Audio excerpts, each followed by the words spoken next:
Hello friends, आसान life with कल्पना में आपका स्वागत है। ओम नमो भगवते वासुदेवाय। आज मैं सुनाने जा रही हूँ आपको आमल की एकादशी की कहानी। फागुन माह के शुक्ल पक्ष की एकादशी को आमल की एकादशी कहते हैं। आमल की का मतलब आंवला होता है, जिसे हिंदू धर्म शास्त्रों में गंगा के समान श्रेष्ठ बताया गया है। पद्म पुराण के अनुसार आमल की यानी कि आंवला का वृक्ष भगवान विष्णु को बेहद प्रिय होता है। इसकी उत्पत्ति भगवान विष्णु के श्रीमुख से हुई है।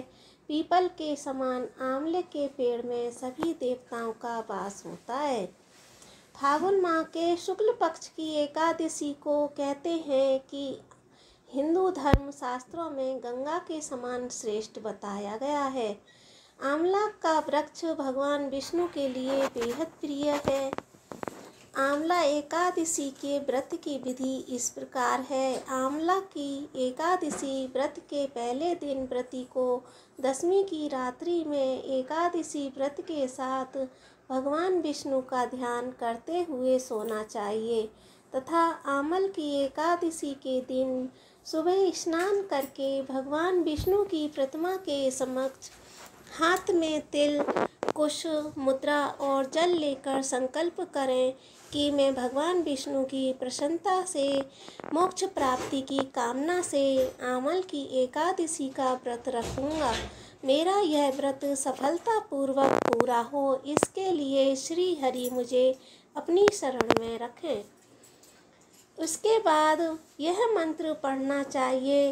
मम कायिक, वाचिक, मानसिक, सांसर्गिक पातक, कोप पातक दुरित क्षय पूर्वक श्रुति स्मृति पुराणोक्त फल प्राप्तये श्री परमेश्वर प्रीति कामनाए आमल की एकादशी व्रत महम करिष्ये।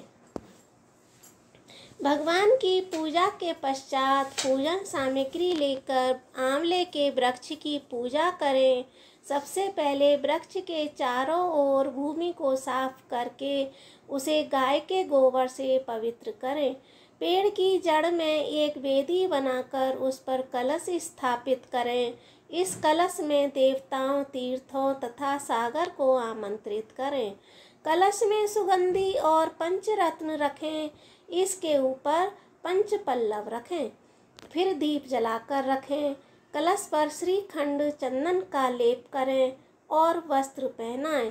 अंत में कलश के ऊपर श्री विष्णु के छठे अवतार परशुराम की स्वर्ण मूर्ति को रखें और विधिवत रूप से परशुराम की पूजा करें। रात्रि में भगवत कथा और भजन कीर्तन करें। द्वादशी के दिन सुबह ब्राह्मण को भोजन कराकर दक्षिणा दें। साथ ही परशुराम की मूर्ति सहित कलश ब्राह्मण को भेंट करें। इस प्रकार यह पारायण करके जल और अन्न ग्रहण करें। आमल की एकादशी व्रत कथा इस प्रकार है। प्राचीन समय में वैदिक नामक एक नगर था।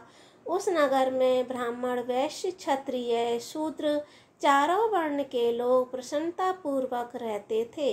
नगर में सदैव वेद ध्वनि गूंजा करती थी। उस नगरी में कोई भी पापी, दुराचारी, नास्तिक नहीं था। उस नगर में चैत्ररथ नामक चंद्रवंशी राजा राज्य करता था। वह उच्च कोटि का विद्वान तथा धार्मिक प्रवृत्ति का व्यक्ति था। उसके राज्य में कोई भी गरीब नहीं था और न ही कंजूस था। उस राज्य के सभी लोग विष्णु भक्त थे। वहाँ के छोटे बड़े सभी निवासी प्रत्येक एकादशी का व्रत करते थे। एक बार फागुन माह के शुक्ल पक्ष की आमल की नामक एकादशी आई। उस दिन राजा और प्रत्येक प्रजाजन, वृद्ध से बालक तक ने आनंद पूर्वक उस एकादशी को उपवास किया। राजा अपनी प्रजा के साथ मंदिर में आकर कलश स्थापित करके तथा धूप, दीप, नैवेद्य, पंचरत्न, छत्र आदि से धात्री का पूजन करने लगा। वे सब धात्री की इस प्रकार स्तुति करने लगे, हे धात्री, आप ब्रह्म स्वरूपा हैं, आप ब्रह्मा जी द्वारा उत्पन्न हो सभी पापों को नष्ट करने वाली हैं। आपको नमस्कार है, आप मेरा अर्थ स्वीकार करें। आप श्री रामचंद्र जी के द्वारा सम्मानित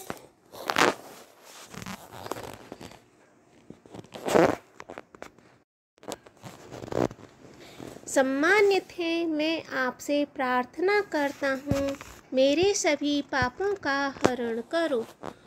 उस मंदिर में रात को सभी ने जागरण किया। रात के समय उस जगह एक बहेलिया आया। वह महापापी तथा दुराचारी था।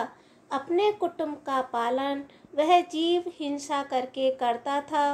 वह भूख प्यास से अत्यंत व्याकुल था। कुछ भोजन पाने की इच्छा से वह मंदिर के एक कोने में बैठ गया। उस जगह बैठकर वह भगवान विष्णु की कथा तथा एकादशी महात्म्य सुनने लगा। इस प्रकार उस बहेलिये ने सारी रात अन्य लोगों के साथ जागरण कर व्यतीत कर दी। प्रातःकाल सभी लोग अपने अपने निवास पर चले गए। इस प्रकार वह बहेलिया भी अपने घर चला गया और वहां जाकर भोजन किया।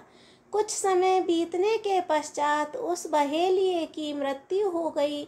उसने जीव हिंसा की थी, इस कारण हालांकि वह घोर नरक का भागी था, परंतु उस दिन आमल की एकादशी का व्रत तथा जागरण के प्रभाव से उसने राजा विदुरथ के यहाँ जन्म लिया।